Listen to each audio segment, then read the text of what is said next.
हमें हमारी लुटीशिया दिखाई जाती है जो सोचती है जब भी मुझे सिस्टम की ज़रूरत पड़ती है ये कभी मेरे काम नहीं आता, और तभी उसके सामने एक विंडो आती है तो वो अपनी एक आंख खोलकर सोचती है पता नहीं अब क्या चीज़ होगी, कोई काम की भी होगी या नहीं। तो वहाँ नोटिफिकेशन थी, एक हिडन कंडीशन पूरी हो गई है, अब स्पेशल आइटम पायोनियर्स व्हील आपको प्रोवाइड कर दी गई है। वो कहती है क्या, अब ये क्या चीज़ है। और तब वो अपने कमरे में आ गई थी, वो सोचती है ये आखिर है क्या चीज़, और तब वो उसको ओपन करती है तो वहाँ लिखा था आपकी प्रेजेंस हेवन में रिकॉग्नाइज हो गई है, और स्पिरिट वर्ल्ड में भी और डीमन वर्ल्ड में भी। और इसकी वजह से हर कोई पायनीर पर डिफरेंटली रिएक्ट कर रहा है। तो वो सोचती है आखिर ये सिचुएशन है कैसी। तो तब वहाँ पर लिखा हुआ था और ये आपके लिए गुड न्यूज़ है, इसकी वजह से आप अपनी फेट को चेंज कर सकती हैं, क्योंकि आपकी फेट आपके अपने हाथों में है, आप इसको चेंज कर सकती हैं और उस बच्चे की जान भी बचा सकती हैं। तो वो सोचती है कि सच में, लेकिन मुझे इस बारे में कुछ खास पता तो नहीं है, फिर भी अगर मेरे डिसीजन से कुछ बड़ा होने वाला है तो मैं इसको चेंज करूंगी। और तब वहाँ पर लिखा हुआ था पायोनियर्स व्हील, ये एक ट्रायर है जिसकी वजह से आप अपनी डेस्टिनी को कंट्रोल कर सकती हैं, लेकिन इसको रैंडम ओड्स और नंबर से डिफीट नहीं कर सकते, और ये आपको खुद चूज करनी पड़ेगी क्योंकि ये आपका इकलौता चांस है अपनी किस्मत को बदलने का। वो कहती है वाह, मैं अपनी किस्मत को बदल सकती हूँ ना, फिर तो ये जबरदस्त है, फिर तो मैं ये करके रहूंगी। तो इसका मतलब है कि जब मैं अपनी लॉटरी टिकट यूज़ करूंगी ना तो ये रैंडम नहीं होगी, है ना, तो फिर मुझे अच्छे से चूज़ करनी होगी, लेकिन उसके लिए अगर कुछ और निकल आया तो। और फिर वो सोचती है सबसे पहले मैं उस पोशन को पीऊंगी, अगर लकी पोशन काम करेगा ना उसके बाद ही मुझे कुछ मिल सकता है। और हमारी हीरोइन सोचती है ऑफ कोर्स मिंट चॉकलेट तो सबसे ज़्यादा बेस्ट है, और तब वो अपनी एबिलिटी एक्टिवेट करने लगती है।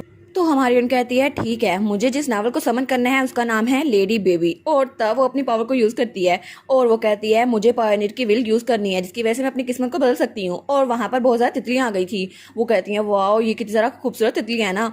वो कहती है ठीक है, मुझे पता है मुझे कौन सी एबिलिटी यूज़ करनी है, और तब उनमें से एक तितली को पकड़ लेती है और उसके पास एबिलिटी आई थी सिंगिंग स्किल्स आर लिमिटेड। तो वहाँ पर कोई आदमी था, वो कहता है क्यों, आखिर इसका सॉन्ग इतना ज़्यादा अच्छा क्यों है, और इसकी वजह से ईथर प्रोड्यूस होता है, और वो लड़की वहाँ पर गा रही थी। तो वहाँ पर नोटिफिकेशन आई थी इसकी वजह से मिराकल्स क्रिएट हो सकते हैं, और इसकी वजह से आप एक गाना गाएंगी और ईथर क्रिएट हो जाएगा, इसको आप सिर्फ 3 बार यूज़ कर सकती हैं। वो कहती है मैं चाहे जो कुछ मर्जी देखूं, लेकिन इसका नाम ही कितना हॉरिबल है ना, फिर भी मेरे पास एबिलिटी तो आई गई है।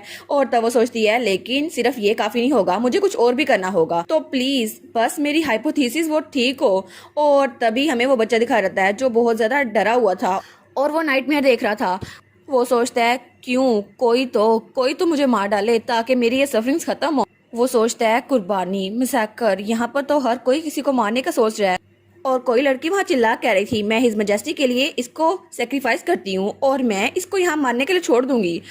और वो सोचता है मरना, बस मरना, मैंने सिर्फ यही सुना था, लेकिन क्या मेरे लिए मरना ज़रूरी है, और ये सब कुछ मेरी मेमोरीज में स्टोर है, और ये तो एक इटर्नल नाइटमेयर है ना जो मेरे लिए रियलिटी से भी ज़्यादा विविड है, बस मुझे मरना ही होगा, है ना। लेकिन तभी उसको कुछ नजर आता है, वो कहता है क्या, आखिर ये क्या है। और तब वो हमारी हीरोइन की गोद में लेटा हुआ था, वो सोचता है एक और ख्वाब, लेकिन ये इतना डरावना क्यों नहीं लग रहा, क्योंकि जब से वो कर्स एक्टिवेट हुआ है हर बार मुझे नाइटमेयर्स ही आते हैं, लेकिन ये लड़की ये तो कुछ ज्यादा टेरिफाइंग है, फिर भी ये मुस्कुरा के क्यों देख रही है मेरी तरफ। और तब हमारी हीरोइन लुटीशिया वो गाना शुरू करती है, और तब उसकी आवाज़ इर्द गिर्द फैल रही थी, और वो सोचता है थोड़ा थोड़ा करके, लेकिन ये कर्ज थोड़ा थोड़ा करके ख़त्म हो रहा है और मेरी सोल इसको महसूस कर पा रही है। तो वो कहता है मुझे मार डालो, बस मुझे मार डालो। और वो कहता है अगर पॉसिबल हो तो मैं तुम्हारे हाथों से मरना पसंद करूंगा। तो वो कहती है नहीं, तुम्हें मरने की कोई जरूरत नहीं है, तो तुम्हें तुम्हें जीना होगा। तो वो सोचता है क्या सच में ये सब कुछ, ये तो मुझे बहुत ज़्यादा अच्छा लग रहा है, लेकिन ये था क्या। और ऐसा लगता है किसी नरम चीज़ ने मेरे चेहरे को छुआ है, लेकिन ग्रेजुअली मेरी तबीयत तो बहुत ज़्यादा ठीक होने लग गई है। और तब वो बच्चा हमें उसका कमरा दिखा देता है, और वहाँ पर तभी चिमनी से किसी की आवाज़ आती है, और वहाँ से हमारी लुलू वो निकल के बाहर आती है और उसके हाथ में बास्केट थी। तो वो कहती है एक और सक्सेसफुल इन्फिल्ट्रेशन आ गई है, मैं तो यहाँ से निकल आई, है ना।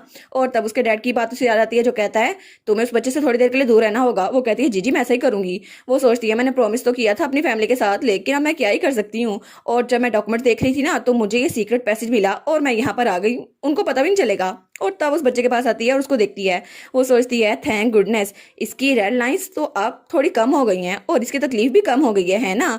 लेकिन ये बच्चा, इसका कर्ज वो थोड़ा थोड़ा करके खत्म हो रहा है क्योंकि इसका ईथर लेवल बढ़ रहा है, और मैंने वो जो सॉन्ग गाया था ना उसकी वजह से इसका ईथर इंक्रीज हो रहा है, तो मुझे लगता है शायद इसके लिए बेहतर रहेगा। और फिर उसने अपना रूप बदल लिया था। वो कहती है ग्रैनी यहाँ पर आ गई है, लेकिन उस बेचारे को क्या पता था कि वो बच्चा इसकी असल शक्ल देख सकता है। वो कहती है सबसे पहले खाना खाना जरूरी है। तो तब उसको उठाती है और कहती है चलो उठ जाओ ना, हम लोग खाना खाते हैं। तो तब वो अपनी आंख खोलता है और जब उसको देखता है वो कहता है कि क्या।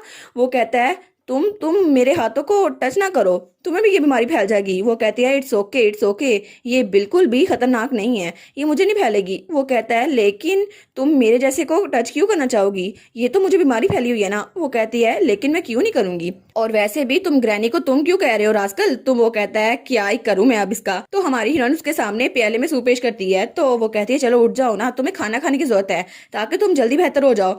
तो तब वो उठने लगता है। तो वो कहती है क्या मैं तुम्हें खाना खिलाऊं। वो कहता है नहीं नहीं कोई जरूरत नहीं है खाना खिलाने की मुझे। और तभी उसको थोड़ी सी और तकलीफ होती है। तो वो कहती है क्या। वो कहती है क्या तुम्हें दर्द हो रहा है। तो तब हमारी हीरोइन उसको देखती है और तब अपने बच्चे वाली फॉर्म में उसके बहुत ज्यादा करीब थी और बच्चा भी उसको महसूस कर पा रहा था। तो हमारी हीरोइन उसको देखती है और वो कहती है वाओ ये कितना जरा प्रिटी है ना। और वो बच्चा उसको तो पसीना आ रहा था। तो हमारी हीरोइन तभी पीछे रहती है। वो कहती है नहीं नहीं मुझे ये नहीं सोचना चाहिए, मैं ग्रैनी हूँ, मैं ग्रैंड चाइल्ड का ध्यान रख रही हूँ, आखिर ये मैं क्या सोची जा रही हूँ। तो वो कहती है चलो ना मुंह खोलो, और उसको चम्मच देती है। तो वो बच्चा उसको देखता है।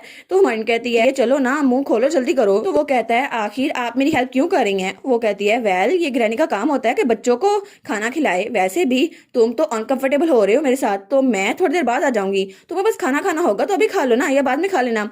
तो वो बच्चा कहता है लेकिन ये सबकी जरूरत क्या है। तो हमारी कहती है अगर कोई जख्मी हो या उसको भूख लगी हो तो उसको हील करना चाहिए, उसको ब्लड देना चाहिए ताकि उसे भूख ना लगे। और उसने वो चम्मच अपने मुंह में डाल लिया था। वो कहती है हाँ बिल्कुल तुम्हें अच्छे से खाना खाना होगा। तो वो सोचता है आखिर ये मेरे साथ ऐसा क्यों कर रही है, मैं तो इसको री पे करना चाहता हूँ लेकिन शायद ये मुझे पीछे धकेल दे अगर मैं ऐसा करूंगा। लेकिन तभी उसकी रेड लाइंस फिर से एक्टिवेट हो जाती है। वो कहता है ओ नो, और उसको बहुत ज्यादा तकलीफ हो रही थी। तो हमारी हीरोइन उसको देखती है। तो वो सोचता है आखिर क्यों इसके चेहरे पे ऐसे एक्सप्रेशन क्यों है। तो वो बच्चा सोचता है मुझे फर्क नहीं पड़ना चाहिए ये लड़की, ये जो छोटी सी बच्ची है ये रोती है या फिर नहीं, लेकिन मैं कहना चाहता हूँ कि प्लीज तुम मत रो, मेरी वजह से तो बिल्कुल नहीं। और तब वो बहुत ज्यादा तकलीफ में उसको देखता है। तो हमारी हीरोइन वो फिर से अपना गाना शुरू करती है और तब उसके इर्द गिर्द फिर से मैजिक होना शुरू हो जाता है और ईथर उसका इंक्रीज होना शुरू हो जाता है। तो वो उसको देखता है। तो हमारी हीरोइन गाना गा रही थी प्लीज तुम मत रो क्योंकि तुम बहुत जल्द ठीक होने वाले हो। तो वो कहता है क्या क्या मैं सच में ठीक हो सकता हूँ। और इस बार हमारी हीरोइन ने दूसरी बार गाना गाया था। तो उसके बाद सिर्फ एक चांस और बचा था। वो बच्चा हमारी हीरोइन की आवाज को सुन रहा था और वो उसी को देखी जा रहा था। वो सोचता है ये तो अच्छे से गा भी नहीं पाती और रिदम भी बिल्कुल ऑफ है, लेकिन फिर भी जो भी है मुझे इसकी आवाज़ सुनना बहुत ज़्यादा अच्छा लग रहा है और ये आवाज़ ये तो मुझे बहुत ज़्यादा सुकून दे रही है। और तब वो अपनी ख्वाबों की दुनिया में उसके साथ कहीं और खड़ा हुआ था। तो तब हमारी कहती है तुम्हें पता है जब मैं पहले थी ना, जहाँ पे मैं पहले रहा करती थी, मुझे आइडिया नहीं था कि ज़िंदगी कैसी होती है और मेरे पास ये सोचने का टाइम भी नहीं था। इसलिए मैंने खुद से प्रॉमिस किया था कि एक बार जब मैं अमीर हो गई तो मैं हमेशा रेस्ट करूंगी। तो वो सोचता है क्या आखिर ये किस बारे में बात कर रही है, इसकी लाइफ में तो हमेशा सुकून रहा होगा ना। और आराइश ये तो बहुत ज़्यादा अमीर है और ये इस महल में रह रही है तो ये ऐसी बातें क्यों कर रही है। लेकिन मुझे पता है कि एक ऐसा फ्यूचर जिसमें लग्जरी हो फिर भी आपको कभी ना कभी किसी पेन से गुजरना पड़ता है, क्योंकि मेरे साथ भी तो ऐसा हुआ था ना। और अगर मैं मर गया तो मे भी इजी हो जाए, लेकिन मुझे लगता है। तो हमारी कहती है ये सिर्फ गलत था, ये सिर्फ मेरा वहम था। तो वो कहता है क्या क्या मतलब। तो वो कहती है जब मैं वहां रहा करती थी तो मुझे सिर्फ जिंदा रहने की फिक्र होती थी, लेकिन जैसे ही वो फिक्र गायब हुई फिर मुझे पता चला मुझे वो चीजें पसंद है जो मैं चाहती हूँ। और एक एक करके मुझे वो चीजें पता चलने शुरू हुई और तब मुझे पता चला मैं कुछ चीजों को पसंद करती हूँ और किसी को नापसंद करती हूँ। और एक दिन फाइनली मुझे रियलाइज हुआ, और ऐसा नहीं था कि मुझे कभी भी कोई ख्वाहिश नहीं थी, लेकिन तब मेरे पास सोचने का टाइम नहीं था और ना ही मेरे पास स्टैमिना था। तब जिंदगी बहुत ज़्यादा मुश्किल थी तो मेरे लिए ख्वाब देखना वो ज़्यादा आसान था। तो वो कहती है इसलिए मैं चाहती हूँ कि तुम भी डेथ के बारे में सोचना बंद कर दो, क्योंकि मौत से भी ज़्यादा चीज़ें अच्छी हैं यहाँ पर और तुम्हारे लिए ये ज़िंदगी बहुत ज़्यादा अच्छी हो जाएगी अगर तुम सेहतमंद हो गए। तो तब उसका हाथ पकड़ते हुए कहती है और तुम्हें भी बहुत सारी चीज़ें मिलेगी जो तुम्हें पसंद होंगी और कुछ चीज़ें तुम्हें नापसंद होगी, तो तुम्हें अपनी पसंद और नापसंद का ख्याल रखना होगा। वो सिर्फ इस सूरत में अगर तुम जिंदा रह सको और खुश रह सको। तो प्लीज़ तुम जिंदा रहना, ठीक है, और मैं पूरी कोशिश करूंगी कि ये डेफिनेटली हो जाए, है ना। और इसके बाद तुम्हारी सेहत अच्छी हो जाएगी, क्योंकि जैसे ये गाना खत्म होगा तुम्हारी सेहत वो तो पहले से बहुत ज़्यादा अच्छी हो जाएगी और तुम्हारा ईथर लेवल वो भी अच्छा हो जाएगा। तो प्लीज़ मैं चाहती हूँ कि तुम भी ड्रीम देखना शुरू कर दो।